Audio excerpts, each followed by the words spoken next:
So there's this old saying in show business, right? You're only as good as your last show. Basically, your current value or reputation is determined by your most recent performance. David Anthony Burke, who performs under the name David, but he spells it D4vd, better hope his Monday show in Portland was a good one, a really good one, because as things stand right now, it might be his last show for a very long time. You see, his team has announced that the rest of his world tour will be canceled as he finds himself embroiled in a homicide investigation.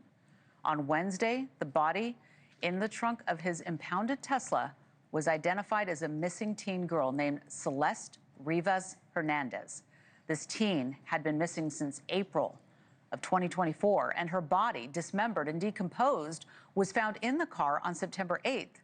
And since the identification, there has been rampant speculation that Celeste and David had been in some kind of a relationship. And a reminder for you, David is 20 years old, and police believe Celeste died just days before her 15th birthday. The connections between the two, or maybe just eerie coincidences, include the following. Both Celeste and David had matching tattoos, the word shh on their right index fingers. Celeste's mother says that she was dating a David when her daughter disappeared, and a photo of David standing in Celeste's neighborhood before the teen disappeared. Then you've got the song by David, leaked in December 2023, titled Celeste, all about a girl he's in love with.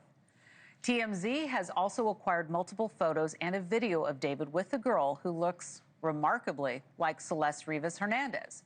TMZ has also acquired a video, reportedly, of Celeste's former middle school science teacher describing how Celeste had run away to Hollywood with David after meeting him online. On Wednesday, the LAPD spent 12 hours searching a house where David had been living. So big developments this week. Sources say they were looking for blood evidence in the house and the garage. Neighbors remember seeing the Tesla regularly parked at that house, and it was abandoned and towed to an impound lot from the same neighborhood. It's not just David's world tour that has gone away. His record label, Interscope, has stopped promoting him and his upcoming album, too.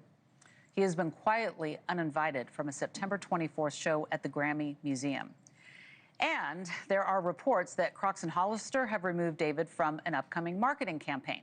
So that's quite a lot. Earlier, Ashleigh spoke to TMZ executive producer Charles about the ongoing investigation and its effect on David's career. Let's take a look. I've seen reporting that Crocs and Hollister have dropped him from a new campaign. Are you hearing the same thing? You know what? I have not. I can't confirm that. I know that I know the reports you're talking about, and we've been trying to confirm that that they have. But that would be expected. And there have been other artists who have taken down songs that they collaborated with David on, and they've removed them from some platforms just because they have seen what's going on. And until, you know, we know for certain, I think some artists will see David as kind of toxic at this point, and they don't want to be connected. This is, you know, the same thing we saw, and it's clearly not the same crime. And again, we should stress David has not at this point been named a suspect or person of interest, but we saw this happen with Diddy, right? When as soon as the raids happened, and that was before he was even charged, there were people who backed off and, you know, didn't want to be associated, didn't want to answer any questions about him. That's what happens in showbiz when you suddenly are the focus of things like this. All those people who are your friends go running for the hills. It's not good for business. It's not good for branding. One last question. People in the neighborhood, what's the canvassing of this neighborhood been like by police, by reporters, video, ring cam? These are the kinds of things that really can often help solve crimes. Yeah, we have spoken to several neighbors ourselves, and they say that, yes, police have been there. They've gone door to door. They've been asking for any videos. We've been asking for those videos also. And to this point, we have not found anyone who had video that would have helped anything in the case. But people in that neighborhood were aware of this house, and not in a good way. We've heard a lot of people say that there were a lot of noise complaints. In fact, this is really strange, is the latest one was last weekend. Now, clearly David was not there in the house, but somebody was playing loud music, and there was a complaint about noise this past weekend. And we're told that there were a lot of parties in the past, and people in the neighborhood basically thought of it as sort of the problem house, that there were, always young people.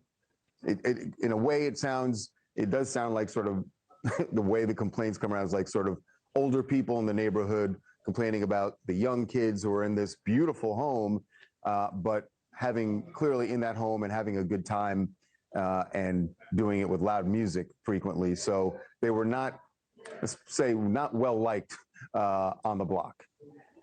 Well, let me tell you, the police have pretty remarkable tools in their toolbox to figure out geolocating, alibi, all that kind of thing. So hopefully they'll be able to get to the bottom of this and find out who did this to this girl. I mean, she's a girl.